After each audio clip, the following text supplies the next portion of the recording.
পুরোদমে ইসরায়েল, ফিলিস্তিন, Iran, Hezbollah যুদ্ধ চলছে। জানিয়ে দিব আমাদের হাতে থাকা সর্বশেষ গুরুত্বপূর্ণ আপডেট আন্তর্জাতিক সংবাদ। ইসরায়েলের বিরুদ্ধে বিশ্বের মুসলিম উম্মাহ ও বিশ্বের মুক্তিকামীরা রুখে দাঁড়ান, খামেনির আহ্বান। জানিয়ে দিব ইরানকে 2 মাসের আলটিমেটাম, ট্রাম্পের এর পরেই হামলা। আরও জানিয়ে দিব গাজায় ইসরায়েলি হামলার কঠিন জবাব দিল হামাস। এবং আরও জানিয়ে দিব ইসরায়েলের বিরুদ্ধে নিজ দেশের সংবাদ মাধ্যমের ভয়ঙ্কর অভিযোগ। সর্বশেষ জানিয়ে দেব গাজায় ইসরায়েলি হামলার বিরুদ্ধে স্পেনের বিক্ষোভ। শুনছিলেন সংবাদ শিরোনাম, এরপর বিস্তারিত। তার আগে অনুরোধ থাকবে, ভিডিওটি যদি ভালো লেগে থাকে ভিডিওটিতে একটি লাইক এবং কমেন্ট করে জানিয়ে দিন ভিডিও সম্পর্কে আপনার মূল্যবান মতামত, এবং আরও কমেন্ট করে জানিয়ে দিন ভিডিওটি আপনি কোথা থেকে দেখছেন এবং শুনছেন। ইসরায়েলের বিরুদ্ধে মুসলিম উম্মাহ ও বিশ্বের মুক্তিকামীরা রুখে দাঁড়ান, খামেনির আহ্বান। ইরানের সর্বোচ্চ নেতা আয়াতুল্লাহ আলী খামেনি গাজার ইহুদিবাদী ইসরায়েলি আগ্রাসনের পুনরায় শুরু হওয়ার তীব্র নিন্দা জানিয়েছেন। সেই সঙ্গে তিনি এই আগ্রাসনকে অত্যন্ত বড় ধরনের অপরাধ ও বিপর্যয়কর পরিস্থিতি বলে মন্তব্য করছেন। খামেনি বলছে, এটি পুরো মুসলিম উম্মাহর সঙ্গে সম্পর্কিত বিষয়। এই গোটা উম্মাহকে সব ধরনের মতভেদকে পাশ কাটিয়ে এই অপরাধযোগের বিরুদ্ধে ঐক্যবদ্ধভাবে রুখে দাঁড়াতে হবে এবং ইউরোপ ও আমেরিকা সহ বিশ্বের সব অঞ্চলের মুক্তিকামী মানুষকে এই বিশ্বাসঘাতকতামূলক ও বিপর্যয়কর পদক্ষেপের মোকাবেলা করতে হবে, যাতে আবারও শিশু হত্যা, ঘরবাড়ি ধ্বংস এবং ফিলিস্তিনি জনগণের শরণার্থী হয়ে ঠেকানো যায়। বৃহস্পতিবার তেহরান ফার্সি নববর্ষ 1404 উপলক্ষে দেওয়া ভাষণে দেশটির সর্বোচ্চ নেতা এ আহ্বান জানান। খামেনি বলছে, গত বছর ইরানি জাতি ও মুসলিম উম্মাহ বেশ কয়েকজন গুরুত্বপূর্ণ ব্যক্তিকে হারিয়েছে। এর মধ্যে রয়েছে ইরানের প্রেসিডেন্ট ইব্রাহিম রাইসি, যিনি এক মর্মান্তিক হেলিকপ্টার দুর্ঘটনায় প্রাণ হারায়। এছাড়া দামেস্কে বেশ কয়েকজন ইরানি উপদেষ্টা নিহত হন এবং তেহরান ও লেবাননে পরবর্তী কিছু দুঃখজনক ঘটনা ঘটে। খামেনি এ সময় তেহরান ও বৈরুতে ইসরায়েলের হাতে হামাস ও হিজবুল্লাহর শীর্ষ নেতাদের হত্যার প্রসঙ্গে উল্লেখ করেন। তিনি বলেন, প্রেসিডেন্টের মৃত্যুর পর জাতীয় ঐক্য ও দৃঢ় মনোবলের চিত্র স্পষ্টভাবে ফুটে উঠেছিল, যা বিশাল জনসমাগমে রাইসের জানাজার মাধ্যমে প্রকাশ পায়। এটি আবারও প্রমাণ করে যে এ ধরনের দুর্যোগ ইরানি জাতিকে দুর্বল করতে পারে না।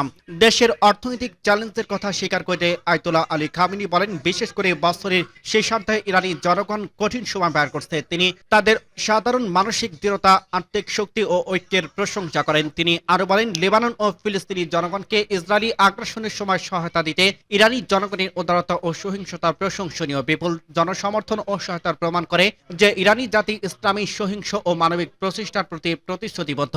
সূত্র এর নাম। ইরানকে 2 মাসের আলটিমেটাম, এর পরেই হামলা। ইরানের সর্বোচ্চ নেতা আয়াতুল্লাহ আলী খামেনির কাছে লেখা চিঠিতে পরমাণু চুক্তিতে পৌঁছানোর জন্য 2 মাসের সময়সীমা বেঁধে দিয়েছে যুক্তরাষ্ট্রের প্রেসিডেন্ট ডোনাল্ড ট্রাম্প। একজন মার্কিন কর্মকর্তা দুটি সূত্রের বরাতে মার্কিন এক্সিওস পোলার এর তথ্য জানিয়েছেন। প্রতিবেদনে বলা হয়েছে, চিঠিটি পাঠানোর সময় থেকে বা আলোচনা শুরু হওয়ার সময় থেকে 2 মাসের আলটিমেটাম শুরু করে কিনা তা স্পষ্ট নয়, কিন্তু তেহরান যদি ট্রাম্পের প্রস্তাব প্রত্যাখ্যান করে এবং সমঝোতা না করে, তাহলে ইরানের পরমাণু স্থাপনার বিরুদ্ধে যুক্তরাষ্ট্র বা ইসরায়েলি সামরিক আগ্রাসনের সম্ভাবনা বেড়ে যায়। গত 4 বছরে ইরানের পরমাণু কর্মসূচি অনেক এগিয়ে গেছে।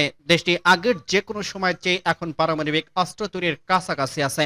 আন্তর্জাতিক আণবিক শক্তি সংস্থার মতে ইরানের 7% সমৃদ্ধি ইউরেনিয়াম 6টি পরমাণু বোমা বানানোর জন্য যথেষ্ট। তবে ইরান পরমাণু অস্ত্র তৈরি আগ্রহের কথা স্বীকার করছে। 2 সপ্তাহ আগে ফক্স নিউজকে মারিয়া বার্তিরোমকে দেওয়া এক সাক্ষাৎকারে ট্রাম্প জানান, তিনি সরাসরি আলোচনার প্রস্তাব দিয়ে ইরানের নেতাকে একটি চিঠি পাঠিয়েছেন।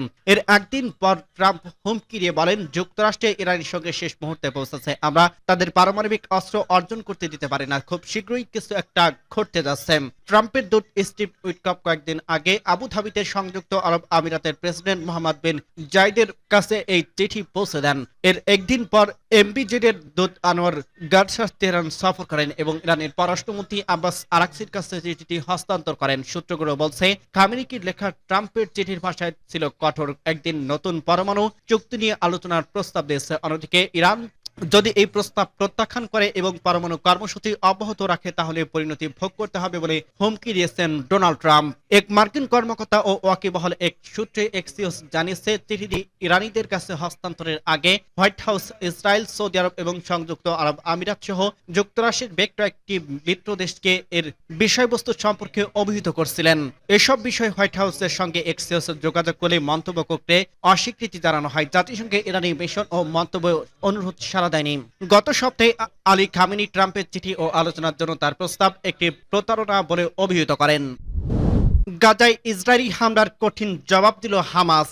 অবরুদ্ধ গাজা উপত্যকায় গত মঙ্গলবার থেকে ব্যাপক বিমান হামলা ও স্থল হামলা চালাচ্ছে ইসরায়েল, যাতে এ পর্যন্ত 7 শতাধিক ফিলিস্তিনি নিহত হয়েছে। এই হামলায় পাল্টা জবাব হিসেবে গাজা থেকে এবার ইসরায়েলি তেল আবিবে ব্যাপক ক্ষেপণাস্ত্র হামলা চালানো হয়েছে বলে জানিয়েছে ইসরায়েলি গণমাধ্যম। বুধবার রাতে চালানো এই হামলার পরপরই অধিকৃত ভূখণ্ডে বিস্তীর্ণ অংশে সাইরেন বেজে ওঠে বলে নিশ্চিত করছে Israeli channel 12। Times of Israel জানিয়েছে বেশ কয়েক মাস পর প্রথমবারের মতো হামাস ইসরায়েল অধিকৃত কেন্দ্রীয় ভূখণ্ডে রকেট হামলা চালিয়েছে, যার ফলে তেল আবিবে সতর্ক সাইরেন বাজানো হয়েছে। সংবাদ মাধ্যমটি আরো জানায়, হামলার ফলে তেল আবিব ছাড়া কয়েকটি উপশহরের সতর্কতার সংকেত সক্রিয় হয়েছে। ইসরায়েলি সামরিক বাহিনী এই হামলার বিস্তারিত তদন্ত করছে বলে স্থানীয় গণমাধ্যম প্রতিবেদনে উল্লেখ করা হয়েছে। সর্বশেষ তথ্য অনুযায়ী ক্ষেপণাস্ত্রগুলো গাজার দক্ষিণাঞ্চলীয় খান ইউনুস এলাকা থেকে নিক্ষেপ করা হয়েছে। এছাড়া ইসরায়েলি সংবাদ মাধ্যমগুলো জানিয়েছে, হামাসের সামরিক শাখা আল কাসাম ব্রিগেডের ক্ষেপণাস্ত্র হামলার কারণে তেল আবিবের বেন গুরিয়ন বিমানবন্দর ফ্লাইট বাতিল করা হয়েছে। সূত্র মেহের নিউজ এজেন্সি। ইসরায়েলের বিরুদ্ধে নিজ দেশের সংবাদ মাধ্যমের ভয়ঙ্কর অভিযোগ। গাজার যুদ্ধবিরতি লঙ্ঘন করে হামাস হামলা চালিয়েছে ইসরায়েল। দেশটির এই হামলায় 4 শতাধিক ফিলিস্তিনি নিহত হয়েছে। দেশটির ফিলিস্তিনি স্বাধীনতাকামী সংগঠন হামাসের বিরুদ্ধে যুদ্ধবিরতির লঙ্ঘনের অভিযোগ তুলছে। তবে এবার দেশটির বিরুদ্ধে নিজের দেশের প্রভাবশালী সংবাদ মাধ্যম হ্যারেসের ভয়ঙ্কর অভিযোগ তুলছে। বৃহস্পতিবার 20 মার্চ আনাদোলু এজেন্সির এক প্রতিবেদনে এ তথ্য জানানো হয়েছে। প্রতিবেদনে বলা হয়েছে, ইসরায়েলি সংবাদ মাধ্যম হ্যারেস বুধবার প্রধানমন্ত্রী বেঞ্জামিন নেতানিয়াহু সরকারের বিরুদ্ধে অভিযোগ করছে, গাজার যুদ্ধবিরতি চুক্তি বাস্তবায়নে হামাস নয় ইসরায়েল বাধা দিয়েছে। পত্রিকাটি সম্পাদকীয়তে বলা হয়েছে, ইসরায়েলি চুক্তি বাস্তবায়ন এবং বন্দীদের মুক্তিতে বাধা দিচ্ছে হামাস নয়। গত মঙ্গলবার থেকে ইসরায়েলি সেনাবাহিনী গাজা উপত্যকায় বিমান হামলা চালিয়ে 400 জনের বেশি মানুষকে হত্যা করছে এবং শত শত মানুষকে আহত করছে। এই হামলার মাধ্যমে জানুয়ারি মাসে কার্যকর হওয়া যুদ্ধবিরতি এবং বন্দী বিনিময় চুক্তি ভেঙে দেওয়া হয়েছে। ইসরায়েলি সরকারের দাবি, হামাস বারবার যুদ্ধবিরতি বর্ধিত করা এবং ইসরায়েলি বন্দীদের মুক্তি করার সকল প্রস্তাব প্রত্যাখ্যান করা এই হামলা পুনরায় শুরু করা হয়েছে। তবে হ্যারেস এর দাবিতে মিথ্যা বলে আখ্যায়িত করছে। তারা বলছে, এটি স্পষ্ট করে বলতে হবে যে এটি একটি মিথ্যা। চুক্তি ভঙ্গ করছে ইসরায়েল, হামাস নয়। হ্যারেসের মতে চুক্তিতে 16তম দিনে দ্বিতীয় ধাপের আলোচনা শুরু হওয়ার কথা ছিল, যার মাধ্যমে অবশিষ্ট সকল বন্দীকে মুক্তি দেওয়ার পরিকল্পনা ছিল, কিন্তু ইসরায়েল তা করতে অস্বীকৃতি জানায়। এছাড়া যুদ্ধবিরতির 42 থেকে 50তম দিনের মধ্যে গাজা ও মিশরের সীমান্ত ফিলাডেলফি করিডোর থেকে সৈন্য প্রত্যাহারের প্রতিশ্রুতি ভঙ্গ করছে ইসরায়েল। হ্যারেস আরো উল্লেখ করছে যে ইসরায়েল গাজায় মানবিক সহায়তা প্রবেশ বন্ধ করে দিয়েছে এবং সীমান্ত ক্রসিং বন্ধ করে দিয়েছে। এই সিদ্ধান্ত, যেমন বিদ্যুৎ মন্ত্রীর গাজায় সীমিত পরিমাণ বিদ্যুৎ সরবরাহ বন্ধ করার সিদ্ধান্ত, চুক্তিতে ইসরায়েলি প্রতিশ্রুতি লঙ্ঘন করে। চুক্তি অনুযায়ী দ্বিতীয় ধাপে আলোচনা চলাকালীন মানবিক সহায়তা প্রবেশ অব্যাহত রাখার কথা ছিল। চুক্তির প্রথম ধাপে মার্চের শুরুতে শেষ হলেও নেতানিয়াহু দ্বিতীয় ধাপে আলোচনা যেতে অস্বীকৃতি জানান। তিনি চুক্তির প্রথম ধাপ বর্ধিত করতে চান। অন্যদিকে হামাস এই শর্তে আলোচনা চালিয়ে যেতে অস্বীকৃতি জানিয়েছে এবং ইসরায়েলকে যুদ্ধবিরতির শর্ত মেনে দ্বিতীয় ধাপে আলোচনা শুরু করার দাবি জানিয়েছে। এর মধ্যে গাজা থেকে ইসরায়েল সৈন্য প্রত্যাহার এবং যুদ্ধ সম্পূর্ণরূপে বন্ধ করার অন্তর্ভুক্ত। গাজায় ইসরায়েলি হামলার বিরুদ্ধে স্পেনের বিক্ষোভ।